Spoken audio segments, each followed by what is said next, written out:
Em 1767, o rei Carlos III da Espanha expulsou os jesuítas do Chile, temendo que os jesuítas lhe roubassem o reino.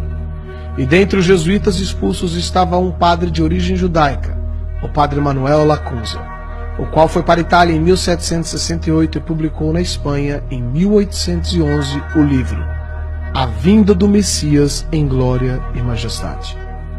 Anos mais tarde, em 1827, o ministro presbiteriano, o escocês Edward Irving, traduziu e publicou as ideias de Lacunza na língua inglesa. Após essa publicação, em 1830, Irving foi expulso do presbitério em Londres, tendo sido acusado de heresia e criando assim uma nova igreja, a Igreja Católica Apostólica Carismática. Irving tinha como membro de sua igreja Margaret MacDonald, uma jovem neófita de apenas 15 anos de idade, a qual, depois de tanto ouvir os discursos de Lacunza e de Irving, teve diversos sonhos, nos quais se diziam que Jesus voltaria em 2 vezes, depois haveria um milênio, e não haveria tribulação para o povo de Deus, como os cristãos atuais diziam. Irving havia se especializado em escatologia, a doutrina dos acontecimentos do fim do mundo, e se julgava conhecedor dos assuntos apocalípticos. Irving então juntou tudo isso e divulgou esses ensinos no jornal O Relógio Matutino. Nessa mesma época apareceu William Miller, fundador das doutrinas adventistas, o qual previu que o retorno de Jesus se daria entre 1843 a 1844. Quando percebeu que Cristo não veio, Miller tratou rapidamente de mudar as suas ideias e as suas datas, e inúmeros seguidores o abandonaram. Porém, um grupo permaneceu e fundaram assim a Igreja Adventista do Sétimo Dia. Tempos depois, em 1859, um maçom, John Nelson Darby, estudante de direito, pregador anglo-irlandês, organizou as ideias do padre jesuíta Lacunza, de Irving, de Margaret MacDonald. Darby ensinou que a igreja seria arrebatada antes da grande tribulação, que para ele duraria 7 anos.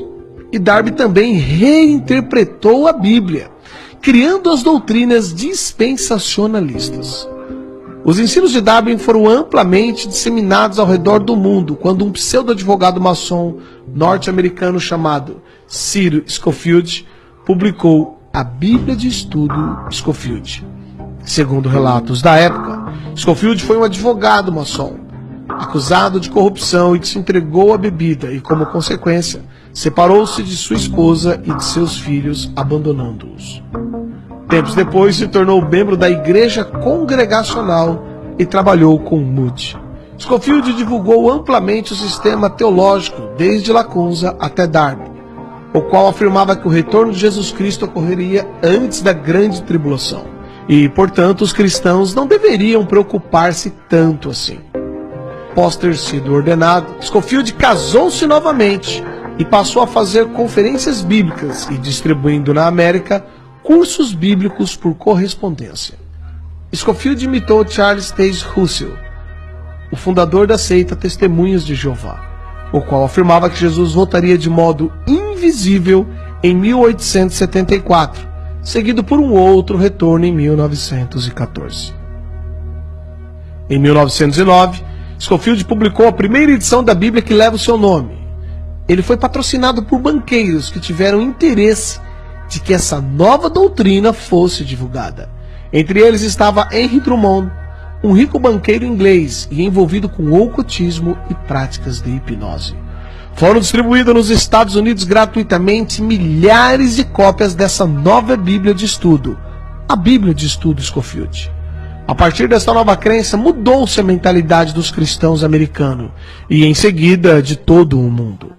A maior parte dos cristãos passaram a crer que não mais passarão pela grande tribulação, e se não forem arrebatados na primeira vinda de Cristo, poderão ser na segunda vinda. Juntando-se a isso, surgiu o escritor de ficção Tim LaHaye, que popularizou através de livros e diversos filmes as ideias da Bíblia de Estudo Scofield.